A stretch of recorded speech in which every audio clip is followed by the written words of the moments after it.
प्रेरणास्पद कथाएं YouTube channel पर मैं धनंजय जैन आप सभी का हार्दिक अभिवादन करता हूं। छोटी सी कहानी डीजे की जुबानी। दोस्तों, आज की कहानी संगत के ऊपर है। संगत हमारे जीवन में किस तरह से रंगत लाती है, चाहे वो संगत अच्छी हो या बुरी हो, उसका असर हमारे जीवन के ऊपर होता ही है। एक बहेलिया था, शिकारी। जंगल में उसने छोटे छोटे दो तोतों का शिकार किया। बच्चे थे।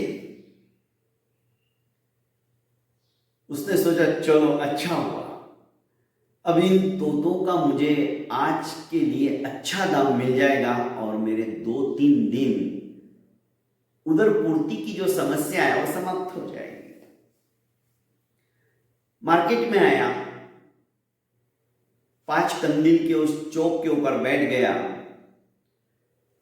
पिंजड़ा खरीदा 2 और दोनों पिंजड़े के अंदर उसने दोनों तोते को रख दिए। चूगा डाल दिया, पानी का छोटा सा कटोरा जैसे रखकर उनको पीने की भी व्यवस्था कर दी। लोग आते देखते, अचानक संत महात्माओं की टोली जा रही थी।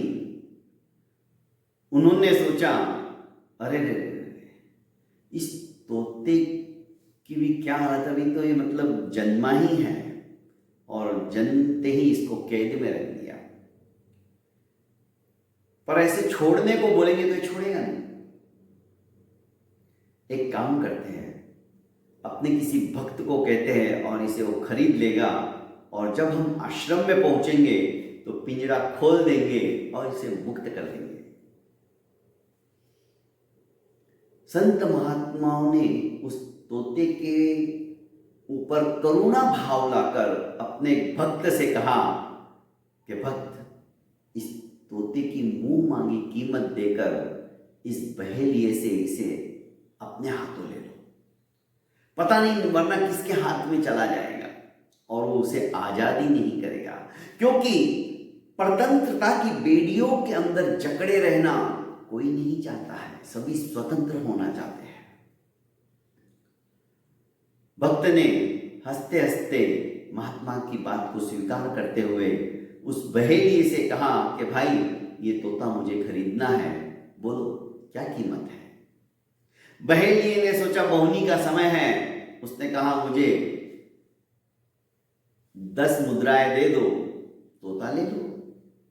उसने रजत की 10 मुद्राएं उसे दे दी और तोता अपने पास ले लिया। महात्मा उस पिंजड़े को लेकर अपने आश्रम की ओर चल पड़े। इधर उन्हीं के पीछे एक डाकुओं का सरदार भी आ रहा था।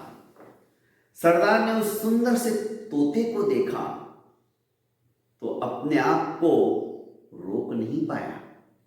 उसने कहा अरे वाह, ये तोता एकदम सही है। हमारे उस बस्ती के अंदर जहां पर सिर्फ चोर और डाकू लोग ही रहते थे, उधर आने की कोई हिम्मत नहीं करता था, और वो उनकी बस्ती भी जंगलों के पार थी। डाकू ने भी उसे पूछा कि भाई, इस तोते की क्या कीमत है।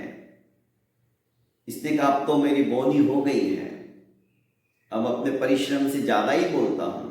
उसने कहा 20 स्वर्ण मुद्राएं। स्वर्ण मुद्राएं? तुम पागल हो गए हो क्या? 20 छोड़कर तुम्हें तो 1 स्वर्ण मुद्राएं नहीं दे सकता मैं, क्योंकि वो डाकू ही थे ना। उनके चेहरे के ऊपर वैसा ही रुबाब और किसी को भी समाप्त कर देने की हीन भावना कड़क स्वर में बोला। तो उसने कहा आप क्या दोगे? स्वर्ण मुद्राएं भूल जा, पर तूने मेहनत की है, पिंजड़ा भी तूने खरीदा है, तो ज्यादा से ज्यादा मैं तुम्हें 25 स्वर्ण मुद्राएं के बजाय 20 स्वर्ण मुद्राएं के बजाय 25 रजत मुद्राएं दूंगा। इसने सोचा चलो 10 रजत मुद्रा से तो 15 रजत मुद्राएं ज्यादा ही मिल रही है। तो मैंने तो ऐसी स्वर्ण मुद्राएं बोल दी, क्योंकि इसका पहनावा, इसका रहन सहन, घोड़े के ऊपर आ रहा है, कमर में तलवार लटकी है, मुझे तो कोई अत्यंत प्रतापी व्यक्ति दिख रहा था। पर ये तो बहुत कंजूस है, स्वर्ण मुद्राएं नहीं सही, रजत मुद्राएं भी 15 तो ज्यादा मिल रही है ना। उसने कहा ठीक है। फटाक से उसने अपनी अंटी में से 25 रजत मुद्राएं निकाली और उस बहेलिया के हाथ में दे दी। अब बहेलिया भी खुश था, 35 स्वर्ण मुद्राएं उसके हाथों में आ गई थी। उसने वो पिंजड़ा डाकुओं के सरदार को दे दिया। डाकुओं का सरदार अपनी बस्ती में चला गया। अब प्रतिदिन ये दोनों तोते जहां पर रह रहे हैं, एक था संत महात्माओं की पर्णकुटी के अंदर उनके आश्रम में, और दूसरा था डाकुओं की बस्ती में। दोस्तों, तोते में एक खासियत होती है, तोते को जैसा सिखाया जाए वो वैसा सीख लेता है, जैसा उसको रटाया जाए वो रट लेता है। तोता मनुष्य वाणी में भी बोल सकता है, यदि उसको अच्छी तरह से प्रशिक्षित कर दिया जाए तो। अब डाकुओं के वहां पर जो भाषा हमेशा ये लोग आपस में वार्तालाप के दौरान प्रयोग करते थे, उन्हीं भाषा को वो सीखने लगा। और इधर भगवत भजन, सबको आदर सत्कार देने की बातें इन संत महात्माओं के आश्रम में वहां का तोता सीख रहा था। दोनों करीब करीब 4 साल के हो गए। महात्माओं ने तो पिंजड़ा खोल दिया था, पर तोता कहीं बाहर उड़कर नहीं जाता था, वो घूम फिर के वापस उन्हीं के पास आता था, क्योंकि उसका मन वहां पे रम गया। और ये भी इसे अच्छा अच्छा खाने को मिलता था, इसलिए इसने भी पिंजड़े से बाहर आने के बाद भी इनकी बस्ती को छोड़ा नहीं। दोनों तोते वहीं पर पेड़ के ऊपर चुगा चुगने के बाद में बैठ जाते। एक राजा जो कि शिकार का शौकीन था, और शिकार खेलते खेलते इतना जंगल के मध्यस्थ में आ गया कि उसे भान ही नहीं रहा। उसके अंगरक्षक सभी पीछे छूट गए। अचानक एक तोते की आवाज आई, मारो मारो, पकड़ो पकड़ो, इसका घोड़ा छीन लो, इसके पास बहुत सारा सोना है, इसे लूट लो। राजा ने जैसे उस तोते की आवाज सुनी तो अलर्ट हो गया, अपनी घोड़े को एड़ लगाई और सरपट भागने लगा, दौड़ने लगा। दिशा विहीन हो गया था घोड़ा, फिर से किसी और के नगर की तरफ जा रहा था, तो वहां पर भी नगर की सीमा से पूर्व ही, नगर के अंदर अभी तक प्रवेश नहीं किया, उनका आश्रम जो था नगर के बाहर था। पर वहां पर भी एक तोते की आवाज जब उसने सुनी कि आइए आइए, पधारिए, आपका स्वागत है, सुस्वागतम, इतनी मधुर भाषा के अंदर जब राजा ने उसी तोते की वाणी सुनी तो बरबस अपने घोड़े की लगाम को उसने खींच लिया। सोचने लगा कि क्या चक्कर है। बरबस उसके घोड़े ने लगाम खींचकर आश्रम का रुख कर लिया, आश्रम के भीतर गया। वहां पे संत महात्माओं ने भी राजा का स्वागत किया और बैठने के लिए निवेदन करते हुए हाथ जोड़कर खड़े हो गए।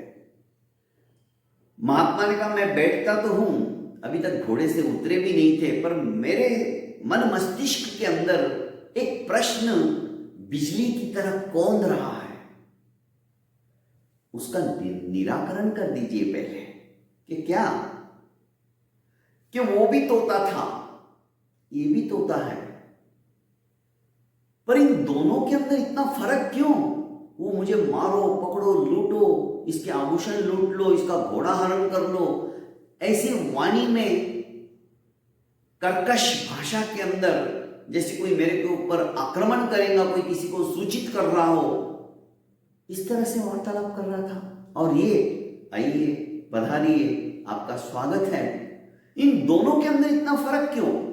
महात्मा कुछ प्रत्युत्तर में राजा के बोले, इससे पहले ही वो तोता बोलता है, अहम मुनीनाम वचनम शृणोमि शृणोत्ययम यद यवनस्य वाक्यम न चास्य दोषा न च मे गुणो वा संसर्गजा दोष गुना भवन्ति। कि राजन, इसमें कोई आश्चर्य करने की बात नहीं है, हम तो दोनों सगे भाई हैं, पर मुझे इन महात्माओं ने खरीद लिया और उसे उन डाकुओं ने, लुटेरों ने, उन्होंने खरीद लिया। वो उनकी संगत में रहता है, मैं इनकी संगत में रहता हूं। नचास्य दोषा, इसमें उसका कोई दोष नहीं है, और नच में गुणोवा, और मेरे अंदर कोई गुण नहीं है। संसर्गजा दोष गुना भवन्ति, ये तो संगत का असर है। दोष और गुण संगत से ही हमारे जीवन के अंदर उत्पन्न होते हैं। दोस्तों, प्रेरणास्पद कथा यूट्यूब चैनल पे आपको प्रतिदिन नई नई कहानियां सुनने को मिलेगी। आपको यदि ये मेरा चैनल अच्छा लगता है और कहानी सुनने का आपका मन करता है, आप ही नहीं दोस्तों, हमारे परिवार के अंदर भी बच्चों को आज सुसंस्कारित करने के लिए कथा एक माध्यम है संस्कारों के बीजों का बीजारोपण करने का। तो आप ज़्यादा से ज़्यादा इसे शेयर कीजिए, सब्सक्राइब कीजिए और अपनों को कहिए कि वे भी आगे से इसे फॉरवर्ड करें। बहुत बहुत धन्यवाद दोस्तों। चैनल को लाइक एवं सब्सक्राइब कर कमेंट बॉक्स में आप भी कमेंट लिखना मत भूलिए, इससे कि मुझे प्रेरणा मिले। मैं प्रतिदिन कुछ ना कुछ अच्छा सोचकर आपके सामने इसी समय, इसी वक्त छोटी सी कहानी डीजे की जुबानी लेकर हाजिर हो जाऊंगा। प्रणाम।